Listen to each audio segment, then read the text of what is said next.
বীরভূমের পাড়ইয়ের ধানাই গ্রামে বোলপুর সিউড়ি রাস্তায় দাঁড়িয়ে রয়েছে বাস। দীর্ঘদিন ধরে এই বাসটি না চলার ফলে আমরা দেখতে পাচ্ছি যে কার্যত অকেজ্য হয়ে গেছে। সরাসরি সেই বাসের ছবি দেখাচ্ছি এবং যিনি এই বাস তৈরি করেছেন উদয় দাস আমাদের সঙ্গে রয়েছে।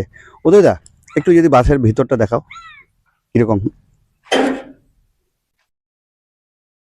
এই যে বাস, এবার বাসের মধ্যে তো একদম দেখতে পাচ্ছি সরাসরি একদম খাট রয়েছে, তাই তো? সিট নেই, এই বাসে কোনো সিট নেই এবং সামনের অংশটা কিচেন এবং দেখতে পাচ্ছি যে একদম একটি রুম এবং সামনে যে অংশ যেখানে স্টারিং ড্রাইভার যেখানে বসে সেখানে দেখতে পাচ্ছি যে কিচেন করেছে। আসলে এটি একটি বাস বাড়ি, শিল্পী উদয় দাসের হাতের তৈরি এই বাস বাড়ি। আমরা এর আগেও দেখেছি শান্তিনিকেতনের সোনারঝুরি এলাকায় তার হাতের তৈরি নৌকা বাড়ি এবং নিজে হাতে তৈরি করেছিলেন এই বাস বাড়ি। কেন এই বাস বাড়ি তিনি তৈরি করেছিলেন, বর্তমান অবস্থা তার কি রয়েছে, কেমন রয়েছে? ওদয়দা বলছি, কেমন রয়েছেন এখন বলুন। এখন খুব একটা ভালো নাই, কারণ আর কোনো সুযোগ সুবিধা পাই নাই। এত আশা করেছিলাম যে এত ভাইরাল হলো যে কিছু একটা সরকার থেকে কোনো সুযোগ পাবো, সরকার থেকে কোনো সুযোগ পাই নাই বলে বাসের আর কোনো মেরামত করতে পারি নাই। এখন এইভাবে পড়ে আছে, আমাদের কোনো রকম টুকটাক চলছে। বাসটা একদম অকেজ্য হয়ে গেছে। ওকে হয়ে গেছে, রং করা দরকার ছিল, কিছু টাকার দরকার ছিল, এবার সমর্থন নাই বলে করতে পারি না। কাজের অবস্থাও খুব খারাপ, এখন কাজ পাচ্ছ না? এখন কাজ ঠিক মতো পাওয়া যাচ্ছে না। কত কি খরচা পড়েছিল? খরচা 3 লাখ হয়েছিল। 3 লাখ? হ্যাঁ। একটা জিনিস শোনা যায় যে উদয়দার বাসে চাপার খুব ইচ্ছা ছিল। বাসে চাপার ইচ্ছা ছিল, ওই জন্য এবার সবসময় বাসে উঠতে পারছি। তখন উঠতে পারেনি তো? না, তখন উঠতে পারতাম না। খুব বাসের প্রতি খুব ভক্তি ছিল আমার, ওই জন্য ভাবছি যে বাসটা তৈরি করলে সবসময় বাসে আমি চেপে থাকতে পারবো, দিন রাত থাকতে পারছি। কোথাও যেছি আবার আসছি, আবার বাসের মধ্যে উঠছি, খাওয়া দাওয়া করছি বাসের মধ্যেই, আবার বাসের মধ্যেই ঘুমাচ্ছি, ভালো লাগে। কি কি তৈরি করেছিলে তুমি? ওই বাসটা প্রথমে করেছিলাম, তারপরে বোলপুরের নৌকা বাড়ি, তারপরে একটা নন টন মডেলের একটা করা হয়েছে, তারপরে একটা হাঁস মডেলের একটা হাঁসের ঘর করা হয়েছে। হাঁসেরও ঘর? হ্যাঁ, আর একটা ময়ূর তৈরি করছি, এখন কাজ চলছে তোমার নিজের বাড়িতে? হ্যাঁ। কি স্বপ্ন নিয়ে এই বাস বাড়ি?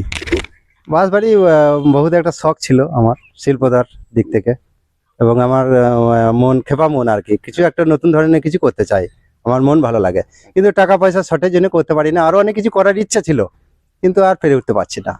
একটা সরকার থেকে কোনো সুযোগ সুবিধা বা একটা শিল্পী ভাতাও যদি হতো তাহলেও কিছুটা ভালো লাগতো, তাও তো পেছি না। এই যে এত সুন্দর হাতের কারুকার্য, তারপরও কাজ পাচ্ছ না? কাজ ঠিক মতো পাওয়া যাচ্ছে না, কষ্ট হচ্ছে, তার জন্য আর কিছু করে উঠতে পারছি না, করার মন থাকলেও করতে পারছি না।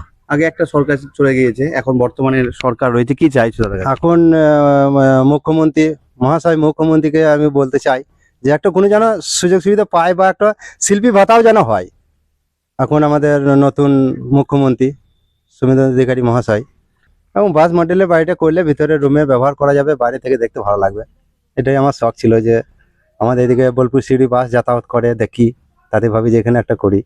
কি করেছে বাসে যেখানে সিট, সেখানে সেই জায়গাটা কি দেখলাম তো একদম বসার খাট পড়েছে? হ্যাঁ হ্যাঁ, বসার খাট আছে, বসে শুয়ে থাকা হয়, এবং নিচেতে বসে খাওয়া যায়, আর কিচেন আছে সামনে ইয়ার কাছে আর কি, ওই কেবিনে মানে যেখানে চালক বসে থাকে। হ্যাঁ, এবার শুভেন্দু অধিকারী মহাশয়কে জানাইতে চাই, যদি আমি কোনো একটা সুযোগ সুবিধা পাই বা একটা শিল্পী ভাতা যদি পাই, তাহলে আমার কিছু শখ আছে, আমি কিছু করব।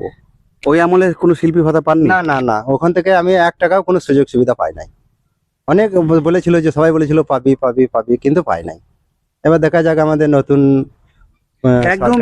একদম দেখতে পাচ্ছি যে বাসের একদম যে চাকা হয়, একদম নাট সমস্ত কিছুই আমরা দেখতে পাচ্ছি জল জল করছে। একটা বাস যেরকম আমরা দেখি সেই রকমই বাস বাড়ি তৈরি করেছেন উদয় দাস, শিল্পী উদয় দাস। বোলপুর সিউড়ি রাস্তায় এই বাস দাঁড়িয়ে থাকার কথা ছিল, কিন্তু অভাবের সংসারে কার্যত তিনি পিছিয়ে পড়েছেন এবং বর্তমান তার অবস্থা খুবই খারাপ। তার শিল্পী সত্তাও কার্যত হারাতে বসছে। কারণ এই যে অবস্থা, আর্থিক অনটনের জন্য তিনি কিন্তু এই মুহূর্তে আর এই বাস বাড়িটি রং করতে পারছেন। আমরা একবার বাস বাড়িটির চারদিকটা ঘুরিয়ে দেখানোর চেষ্টা করব। সামনে দেখতে পাচ্ছি যে হেডলাইট রয়েছে, কাঁচ রয়েছে, জানালা। একটা বাস যেভাবে দেখতে পাই আমরা, একদম সেই রকমই সমস্ত কিছু। বাসের যে গেট, চাকা, জানালা, ছাদ, বাম্পার সবটাই কিন্তু এই বাস বাড়ির মধ্যে তিনি তার শিল্পী সত্তা দিয়ে ফুটিয়ে তুলেছেন।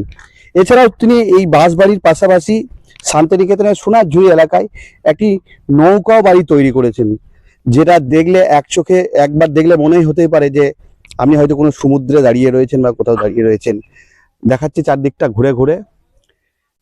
এই বর্তমান এমন দেখতে পাচ্ছি যে পিছন থেকে ওঠার জন্য যে সিঁড়ি, সেই সিঁড়িও ছিল, কিন্তু আস্তে আস্তে সেই বাস বাড়ি কিন্তু নষ্ট হয়ে যাচ্ছে।